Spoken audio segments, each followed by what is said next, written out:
Irmãos, se me quiserem acompanhar na leitura, usando as vossas próprias Bíblias, podem abrir em Lucas capítulo 22, versículos 24 a 27. Lucas 22, 24 a 27. E aqui podemos ler o seguinte: levantou-se também entre eles contenda, sobre qual deles parecia ser o maior.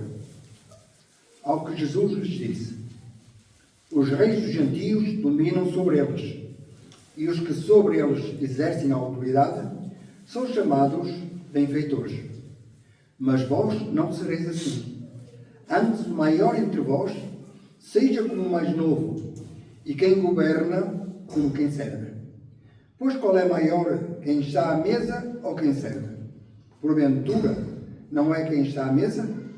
Eu, porém, estou entre vós como quem serve. Aqueles que andaram com Jesus desde o princípio eram homens e mulheres também, como nós, irmãos, sujeitos às mesmas tentações.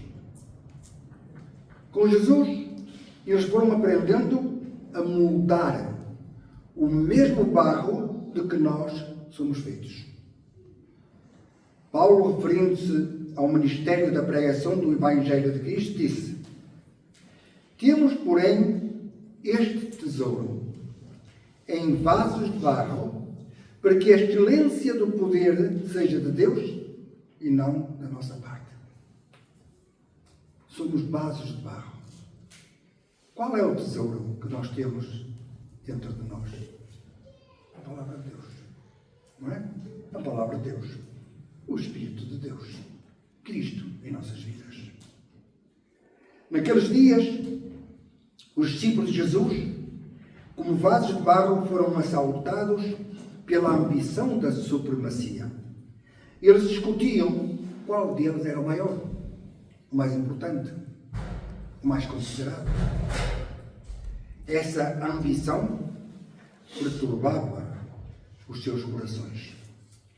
Jesus queria que no coração dos seus discípulos abundasse a humildade, mas em vez disso se havia introduzido a ambição de serem superiores.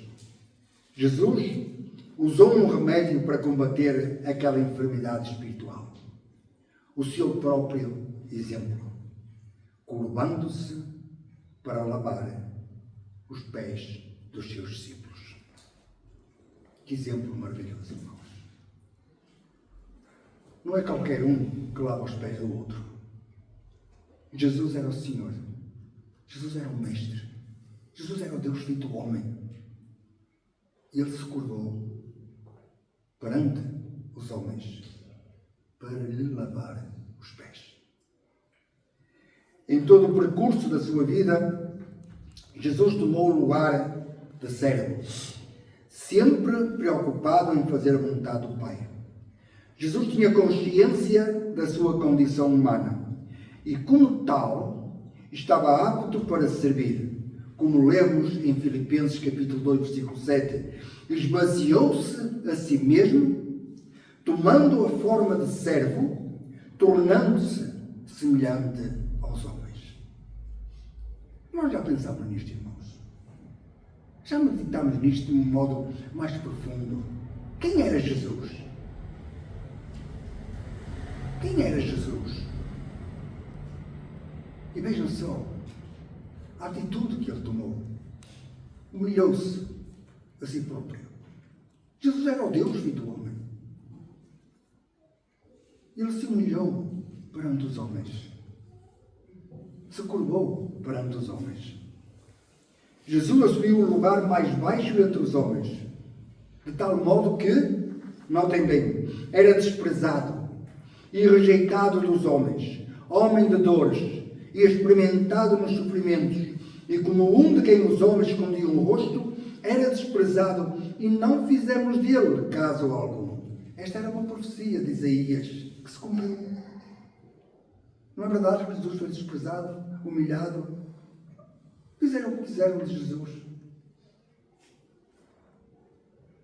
Sem lugar para dúvidas, creio que todos nós entendemos que o Senhor Jesus cuidou mais dos outros do que de si mesmo. Porquê, irmãos? Porque o Filho do Homem, pensemos bem, porque o Filho do Homem não veio para ser servido, mas para servir e dar a sua vida em resgate de muitos. Jesus pôs de parte a sua própria vontade. Dizia o Senhor: a minha comida é fazer vontade daquele que me enviou e completar a sua obra. Porque eu desci do céu não para fazer a minha vontade, mas a vontade daquele que me enviou. Para chegar à cruz e ali consumar a sua obra conforme a vontade do Pai, porque esta era a vontade do Pai, Jesus sofreu toda a espécie de impropérios, ou seja, de insultos. Ele não cometeu pecado, nem na sua boca se achou engano, mas foi injuriado e não injuriado. E quando padecia, não ameaçava, mas entregava-se àquele que julga justamente. Jesus foi servo dos seus servos. E isto é maravilhoso, irmãos. Jesus foi servo dos seus servos. Mas quem era o Senhor Jesus? Jesus era o Senhor de todas as coisas. Tudo foi criado por Ele. Como diz Paulo aos Colossenses, o qual é a imagem do Deus invisível. Nele foram criadas todas as coisas nos céus e na terra, as visíveis e as invisíveis. Tudo foi criado por Ele e para Ele. Ele é antes de todas as coisas, e nele subsistem todas as coisas, porque aprova Deus que nele habitasse toda a plenitude. Jesus era superior em sabedoria, em santidade, em poder, e apesar de toda a sua sabedoria, da sua santidade e poder, Jesus veio para servir. Para servir. Veio como um servo. Outra coisa maravilhosa é que não foram os discípulos que escolheram a Jesus. Foram eles que seguiram a Jesus quando viram. Foram eles que disseram: Senhor, quero-te seguir, quero ser teu discípulo. Foram eles. E com certeza que se Jesus não os tivesse escolhido, porque foi Jesus quem os escolheu, eles não teriam escolhido a Ele. Não teriam escolhido a Jesus. Como disse o Senhor: vós não me escolhestes a mim, mas eu vos escolhi a vós, para que vades e deis fruto, e o vosso fruto permaneça. Vós não me escolhestes. Fui eu quem vos escolhi. Sendo Jesus o Senhor, é maravilhoso que Ele tivesse dito àqueles homens que procuravam um lugar de destaque, de superioridade entre eles mesmos, tivesse dito o seguinte: já não vos chamo servos, porque o servo não sabe o que faz o seu senhor, mas tenho-vos chamado amigos, porque tudo quanto ouvi de meu Pai vos tenho dado a conhecer. Vós sois meus amigos, se fizerdes o que eu vos mando. Que coisa maravilhosa! Sermos amigos daquele que criou todas as coisas, daquele que era o Deus feito homem, daquele que era o Senhor de tudo. Nós somos amigos dele, porque ele foi nosso amigo. Deu a sua vida por nós, naquela cruz. Que bom, irmãos, que coisa maravilhosa. Agradecemos cada dia a Deus por esse gesto tão sublime, por esse sacrifício tão grandioso. Quem daria a vida por um de nós? Não sei, talvez haja quem desse. Não sei. Não sei. Mas Deus, feito homem, entregou-se naquela cruz, só pensando em nós, para que com a sua morte nós pudéssemos ter vida e vida com abundância. E com o seu precioso sangue derramado naquela cruz, nos limpou de toda a nossa iniquidade, de todo o nosso pecado. Verdadeiro amigo. Verdadeiro amigo. Um grande amigo que nós temos. É necessário que olhemos para Jesus e possamos vê-lo como Ele é. Infinitamente grande. E o seu amor é incomensurável. Quer dizer, não se pode medir, não podemos medir o amor de Jesus. Não se pode medir ou avaliar tal grandeza. Jesus diz: como o Pai me amou, também eu vos amei. Permanecei no seu amor. Duvidamos do amor de Jesus? Duvidamos daquele que por nós, que nada merecíamos, deu a sua vida na cruz? Ele nos ama. Nisto conhecemos o amor, que Cristo deu a sua vida por nós, e nós devemos dar a vida pelos irmãos. Devemos dar a vida pelos irmãos. Se às vezes não somos capazes de perdoar, de ajudar, de reconhecer como o irmão faz, seríamos capazes de dar a vida para o irmão? Naturalmente que os discípulos de Jesus, moldados, porque eles eram vasos, sabe que o vaso é moldado, é feito de barro e é moldado. Naturalmente que os discípulos de Jesus, moldados pelo seu amor, durante todo o tempo do seu ministério, são bons exemplos para nós, não são? Devemos imitar os discípulos de Jesus. Aquela ideia de superioridade passou. E eles abandonaram essa ideia. E devemos imitar os discípulos, com certeza. Mas, irmãos, a quem devemos realmente imitar? Imitemos a Jesus. É a imitação mais perfeita que todos podemos fazer, e ao obter o melhor resultado que possamos obter, é imitar aquele que deu a sua vida para nós. É imitar a Cristo. Em cada dia de vida, em tudo, imitar a Jesus. Tínhamos sempre a vontade e a alegria de realizar as mais humildes tarefas. Talvez não queremos fazer. Não faço. Isto não é para mim. Não. Manifestemos em tudo grande humildade de espírito e de conduta. Notem o que Paulo dizia aos Efésios.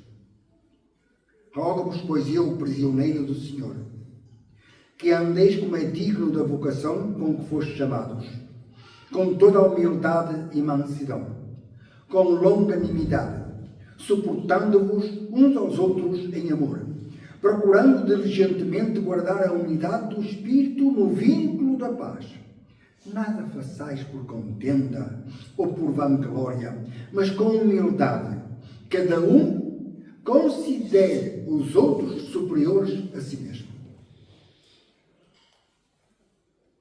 Porque Deus resiste aos soberbos, mas dá graça aos humildes. Imitemos a Jesus, suportando a injustiça em vez de destruir a paz, vingando-nos a nós mesmos ou prejudicando os outros, porque isto é agradável a Deus. Será que o exemplo de Jesus, a quem nós chamamos mestre, não repreende às vezes o orgulho que nos assalta? Sim, porque muitas vezes, irmãos, não imitamos a Jesus, não temos na nossa frente o exemplo do mestre, porque há um bocadinho de orgulho, às vezes muito até, e não queremos fazer isso, fazer aquilo, porque eu sou superior, eu sou melhor, eu não faço isto, que isto não é para mim. Imitando a Jesus, seremos possuidores. Imitando a Jesus, seremos possuidores daquele amor. Aquele amor de que nos fala Paulo na primeira epístola aos Coríntios, no capítulo 13, versículos 4 a 7, onde diz assim: o amor é sofredor, é benigno, o amor não é invejoso, o amor não se vangloria, não se ensoberbece, não se porta inconvenientemente, não busca os seus próprios interesses, não se irrita, não suspeita mal. Não se regozija com a injustiça, mas se regozija com a verdade.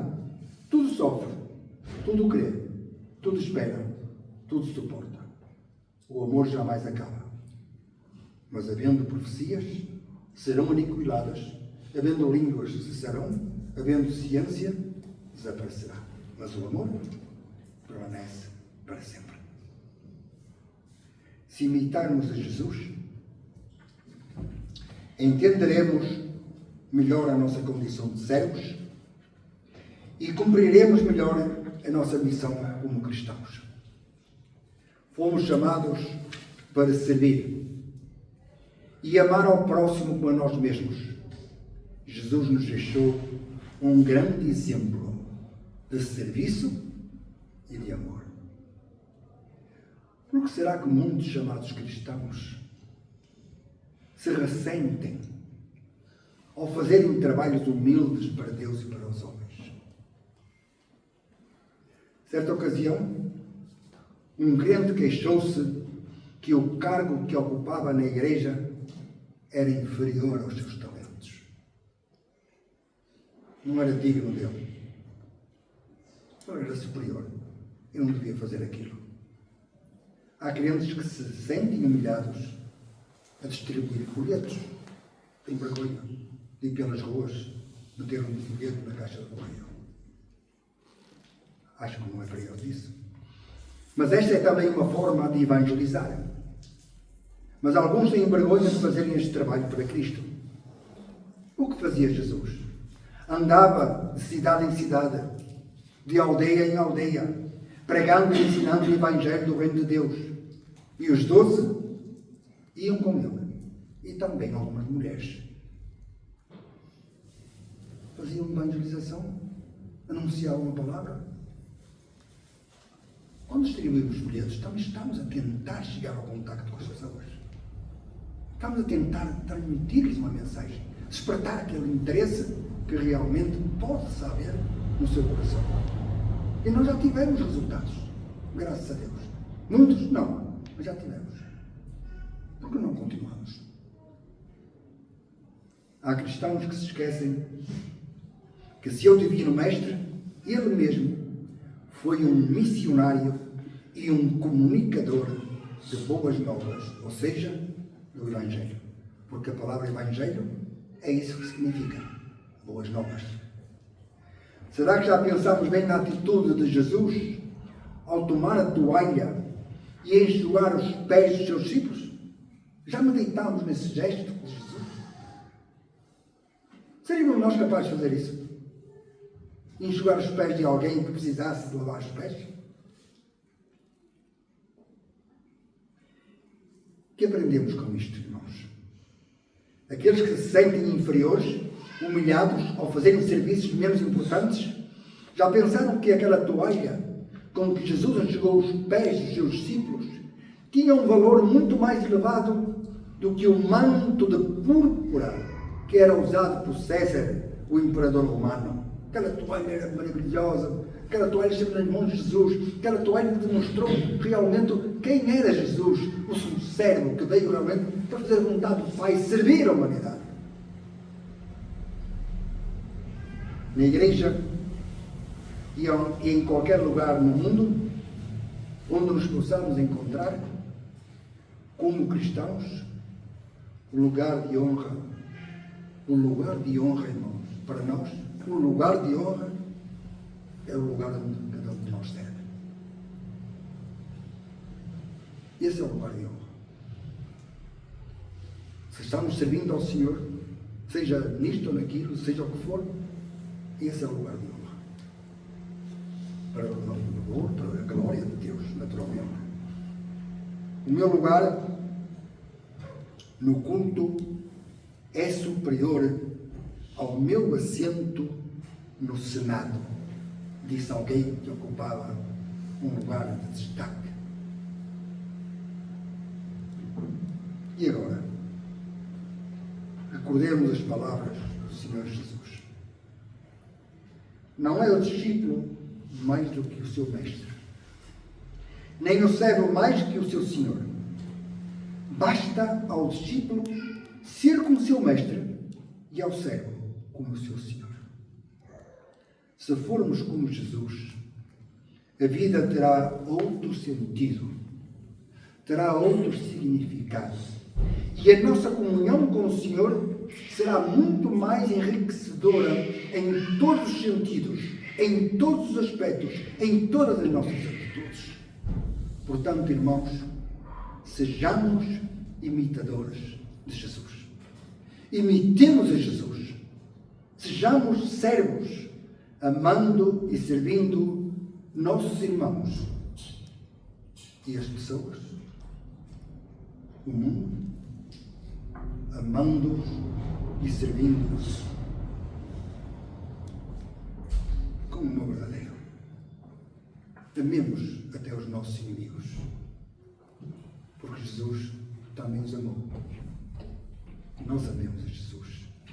Amemos uns aos outros, servindo a Jesus, imitando a Jesus. Sejamos servos fiéis. Que Deus nos abençoe, que Deus nos ajude a nos esforçarmos cada dia a sermos realmente como Cristo. Porque Ele é o único a quem nós devemos imitar. Porque Ele é perfeito, porque Ele é puro, porque Ele é santo, porque Ele é o melhor dos amigos. Sirvamos a Jesus com amor, imitemo-lo